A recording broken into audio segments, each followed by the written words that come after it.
Hi, I'm Peter Chan, Program Lead of the Alaska Weather Show for the National Weather Service, and I have a very important change notice to pass along to you. The last TV broadcast of the Alaska Weather Show in the traditional sense, over the airwaves, one that you've become accustomed to over the years, will be on Saturday, June 30th. Starting on July 1st, the National Weather Service will provide a modified web-based version of the program on a new YouTube channel.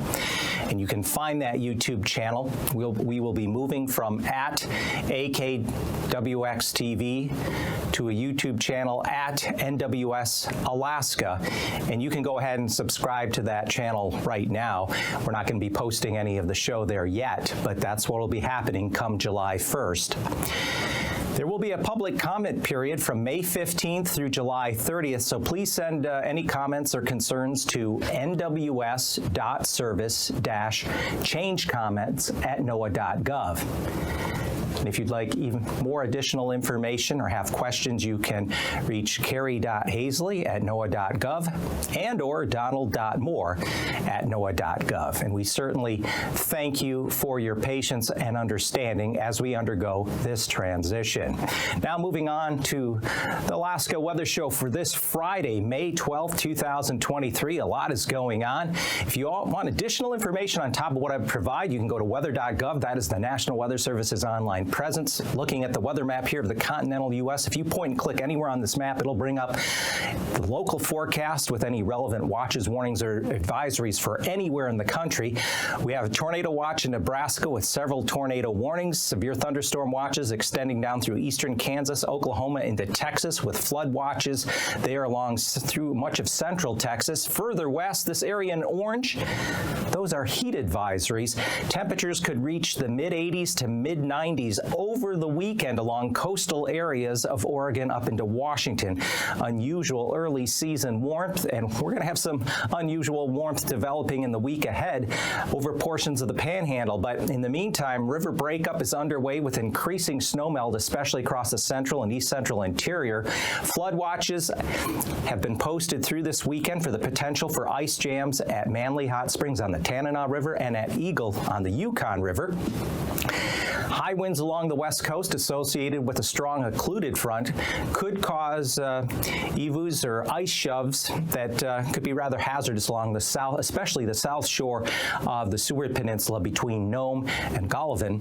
And then this warm ridge of high pressure is going to be building from the Pacific Northwest of the lower 48 up across western Canada up into the Panhandle.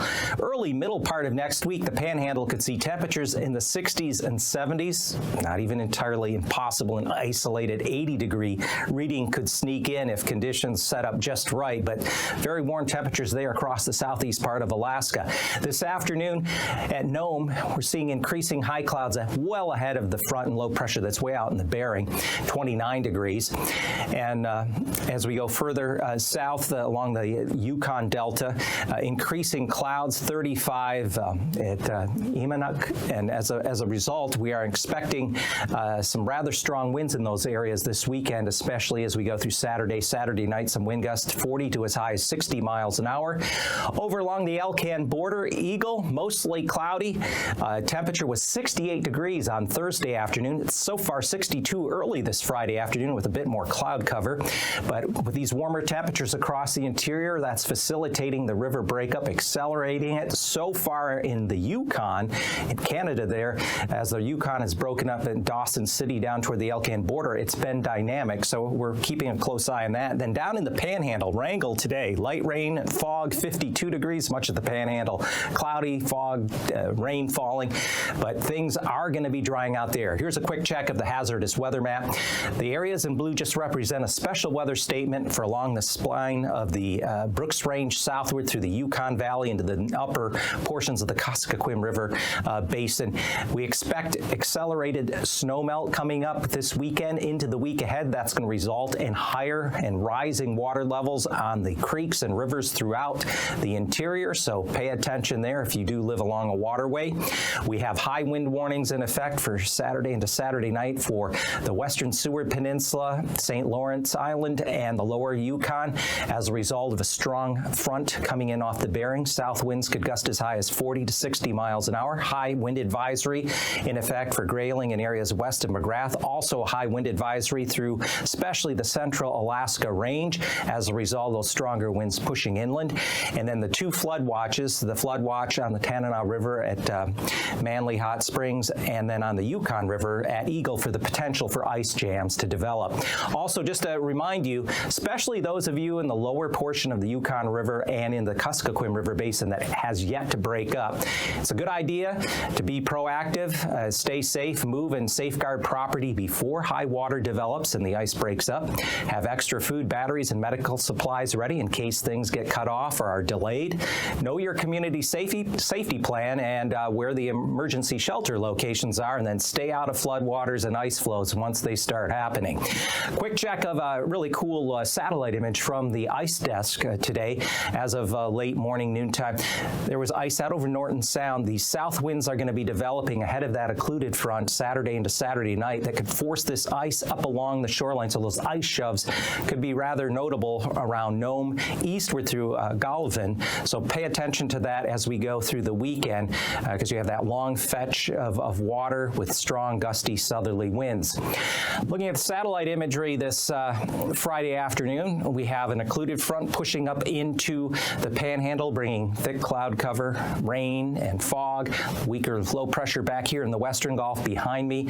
We have a low approaching the western Bering with a stream of moisture and occluded front that's going to be pushing off toward the east and northeast and moving into the west central and southwestern coasts as we go into Saturday and Saturday night.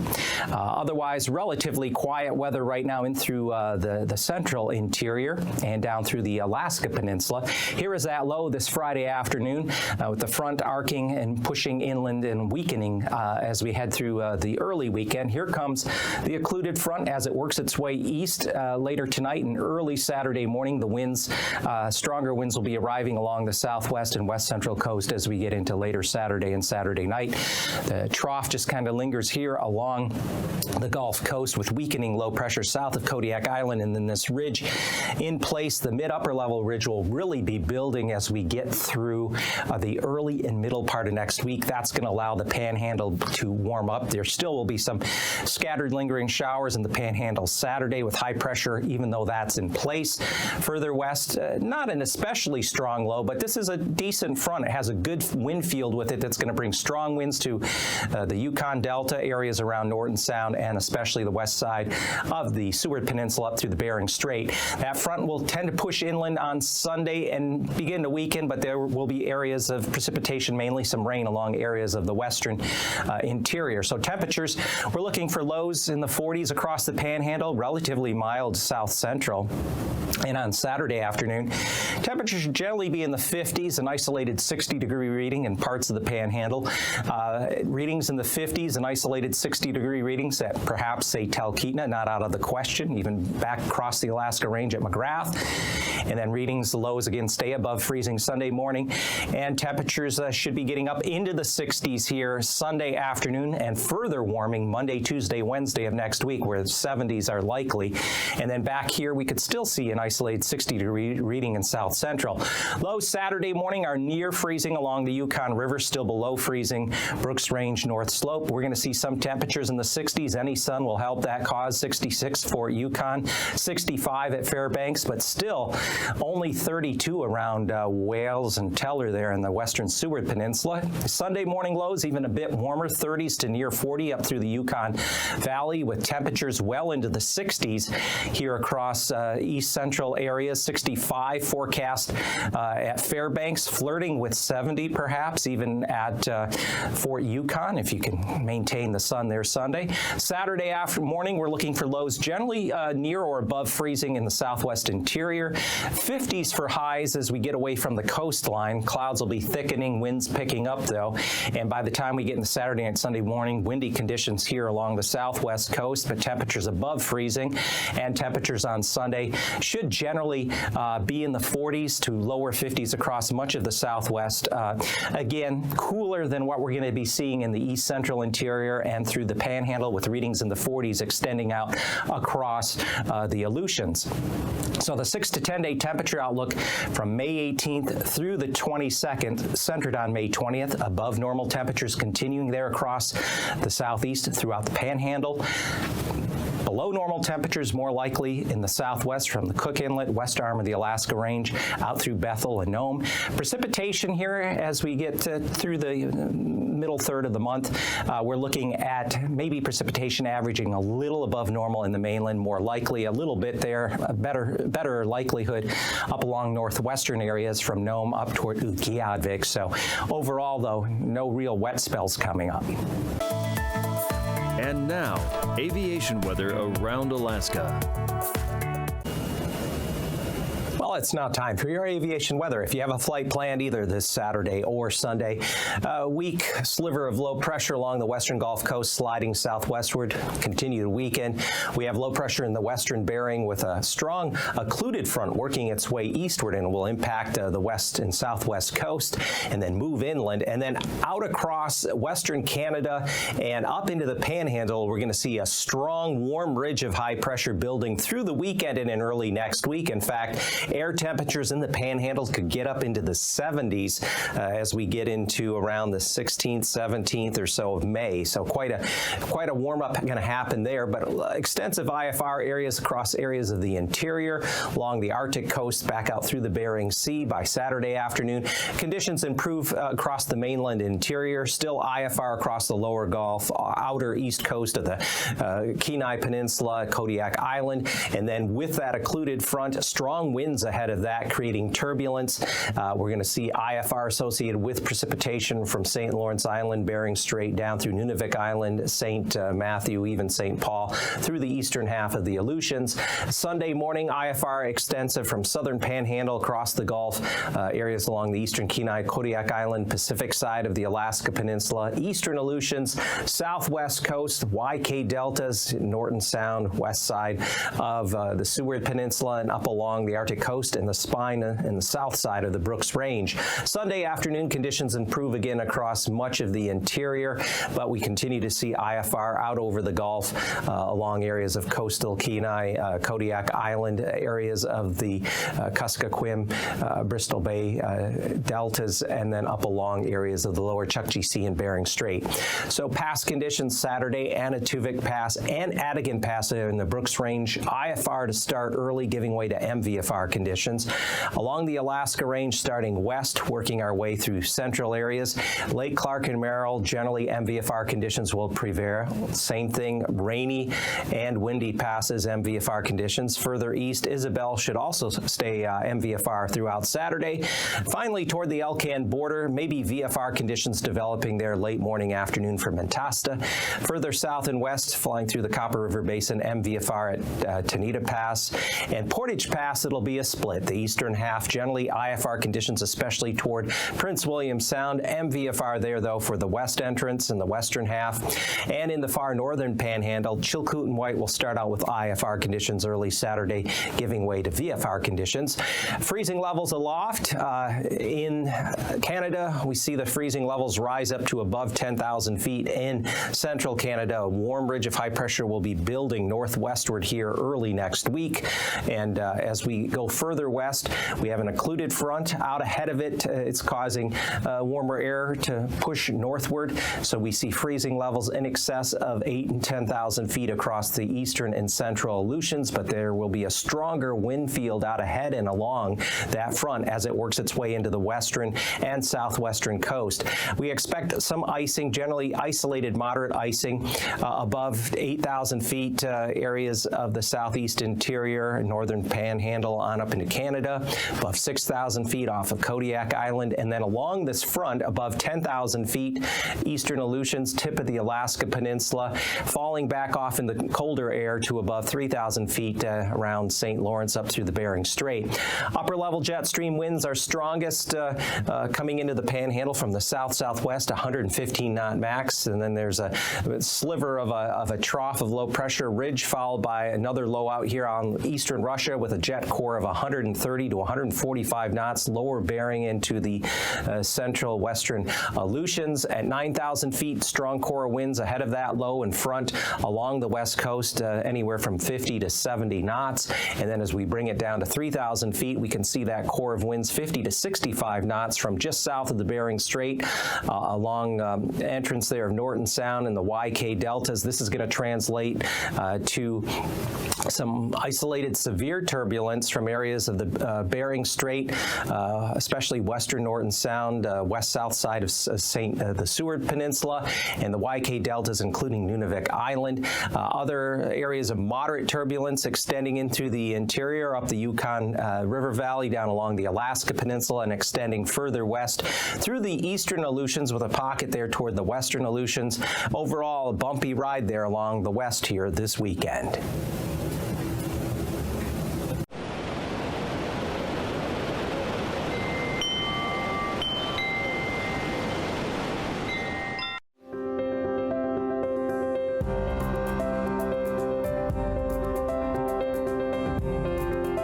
You see every aspect of what Weather Service does up here in Alaska. The ice breakup in the inland waterways. When the ice backs up, you get flooding. We work hard with the native population to try to prevent the impacts of that flooding. Good morning, AKwx. This is the Riverwatch team flying over the village right now. Good morning. How's the old river doing? This is upstream of the village where the ice will jam, and there's no current to push anything past the village.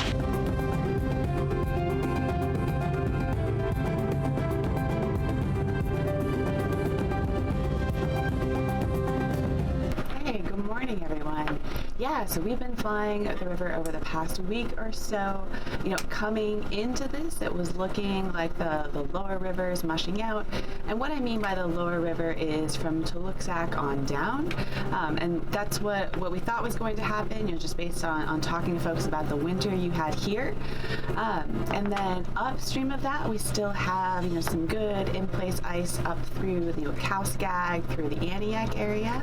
But really the main ice that we're looking at is the ice that's upriver, you know, in the Crooked Creek and Slate Mute area. So what does this cold weather mean for breakup? It means that breakup is going to take a little bit longer. I realize that people are, you know, impatient to get on with summer, and I know that the birds are in and people want ice to be gone in order to commence summer, and I totally get it. People use the river for transportation throughout both the winter and the summer. So in the winter that they have ice roads, and those are able to connect villages to Bethel and villages to each other. And then in the summer, people use the Kuskokwim River as transportation in boats. During breakup, they're stuck. Once the ice gets too thin to get on, the snow's melted, can't go anywhere except by airplane, which is really expensive. And so you find that people are anxiously waiting for the ice to go out. Each year we try to classify or try to describe through our outlooks and during the process whether the river is going to break up thermally, where the ice just melts in place, or whether it may break up dynamically. And that's where there's a strong push from snowmelt into intact, hard, strong ice, and that's when we see ice jams. As part of Riverwatch, the Alaska Division of Homeland Security Emergency Management works very closely with the National National Weather Service. And we partner up out here. There'll be a hydrologist and an emergency manager, and we'll fly the river daily, looking at ice conditions and checking in with local communities. Oftentimes, as it allows, we land in the communities and meet with community leaders to discuss their flooding preparedness plans and other general emergency management information. It's a partnership that we've developed over the years that works together seamlessly. We begin, I think we probably begin talking about it in early March, and then the execution phase comes in late April and May when we're actually flying. So we're sort of the eyes of the villages, and by using the VHF radio to communicate with them, as we fly by, we can tell them, what those conditions are. In the Weather Forecast Office, we are responsible for issuing the watches and the warnings and the advisories for the ice jam floods that can occur.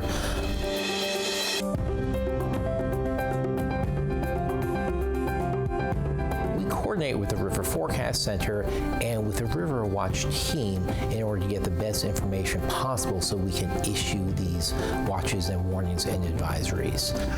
You see one NOAA in Alaska like nowhere else, and I've told every administrator since I've been coming up here that very fact. They work closely together. They work closely with their partners in the community, the DOD, the state, the local community, and the native population. It benefits that community because they're getting the expertise that resides here in the River Forecast Center, but it helps us by getting their knowledge and getting their expertise and experience and translating that into the services we provide. We invited Dennis to come up in the plane with us to not only, have him see for himself what the ice conditions are and maybe what that threat, potential is for flooding here in Crooked Creek, but also to give us a sense of place in this part of the Kuskokwim. It's really nice to be able to get to talk to people and talk to people who might be affected, who are being affected directly, and just really appreciate the tight-knit network of people on the Kuskokwim River. We needed to know what it's like out there, and to learn it and to prepare for it. I used to try to let people know that, it's going to break at a certain time, but I kind of quit doing that. I'd rather just enjoy it the way it is.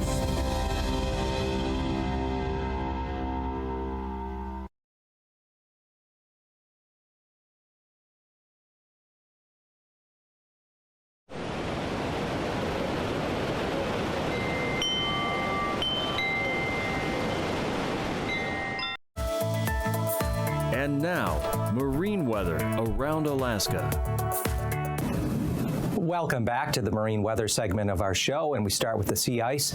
Most importantly, this weekend, we are going to see stronger winds developing along areas of the west coast. We have set plenty as open up along the northwestern Arctic coast, Utqiagvik, and especially west of Point Lay, and then areas of open water, especially south of the Bering Strait and in and around Norton Sound. But more importantly, as we develop strong southeast to south winds, where gusts could be in excess of 40 knots, could result in the shifting of ice and ice shoves, and as a result, be careful, especially along the south shores of the Seward Peninsula around Nome on eastward through Golovin, as a result of southeast to south winds that'll continue and pick up here as we go through Saturday, especially Saturday night into Sunday. And looking at the southeast panhandle, winds will be variable to 10 to 15 knots here through the lower middle channels, waves generally 2-3 feet tops. For the outer coast, within 15 nautical miles, southeast to east winds around 10 knots with waves generally running 7-8 feet, settling down from a little rougher conditions on Friday today. And then for Sunday, winds will be out of the north-northwest, 10 knots with waves 2 to 3 feet for the inner channels, Lynn Canal through Stevens Passage and down toward Dixon Entrance. And then generally north-northwest winds 10 to 15 knots, Gustavus down through through off of Craig, but areas outside of Yakutat Bay, variable 5 to 10 knots, waves 5-6 feet. Strongest winds on Saturday in the northwestern Gulf will be at the entrance of Cook Inlet, 25 to 30 knots from the east-southeast. The southeast winds 10 knots in Prince William Sound, waves a couple of feet. Upper Cook Inlet, south winds 15 knots, waves 2-3 feet. And on Sunday, we'll continue to have southeast winds around 25 to 30 knots at the entrance of Cook Inlet with waves around 7 feet. East winds 15 knots, Prince William Sound, waves 3 feet, and lighter winds up the upper end of Cook Inlet easterly at 10 knots with waves of 2 to 3 feet. Kodiak Island on Saturday will see east to northeast winds 20 to 25 knots, but those winds will become more southeast to southerly at 20 to 25 knots as you go down the length of the Alaska Peninsula. Waves 3 to 6 feet on the North Pacific side and a few feet on the Bering side.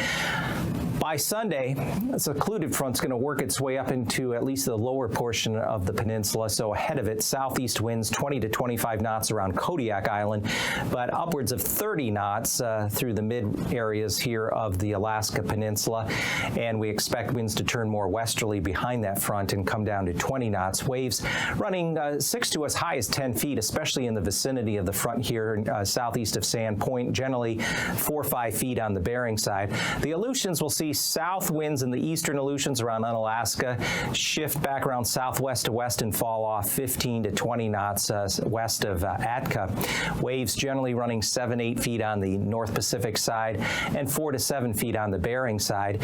Come Sunday, northwest winds eastern Aleutians 15 to 20 knots more westerly, picking up back up to 20 to 25 knots, especially the central and western Aleutians. Waves generally running 6 to 8 feet both sides, and more importantly, the stronger winds are going to be associated with low pressure passing west of St. Matthew and St. Lawrence, with the occluded front arcing ahead of it and pushing into the southwest and west central coast. We're looking at winds of 30 to 35 knots, lower Yukon Delta, where there is open water, waves 7 to 9 feet, St. Matthew down towards St. Paul. And on Sunday, south winds continue there in Norton Sound, 30 knots. Again, the potential for those ice shoves as the result of those strong south winds. Also 30-knot winds continuing along the outer Yukon Delta there with some higher gusts likely, especially through Etolan Strait. Variable winds set up, though, down towards St. Paul and St. George at 10 knots. And then on Saturday, winds will generally be out of the southeast around 15 knots, Kaptovik all the way through Wainwright, Point Lay. Easterly winds 20 to 25 knots, lower Chukchi Sea. Southeast to east winds 30 knots out of Norton Sound and north of St. Lawrence Island, south of the Bering Strait. Come Sunday, we're going to see a broad area of southerly winds across much of the region, 20 to 30 knots here across the far north from Kaptovik all the way on over toward Point Lay, and then south of there, 30 to 35 knot gales, lower Chukchi Sea through the Bering Strait, and on the north side of St. Lawrence with still 30 knot south winds there coming in, slamming into the south shore there of the Seward Peninsula, and there's that low Saturday afternoon. These forecasts are for planning purposes only. Call 1-800-WX-BRIEF for a formal pre-flight briefing. Always file a flight plan before you go flying. The U.S. Coast Guard Auxiliary urges you to leave a float plan with a friend or the harbor master before you go boating.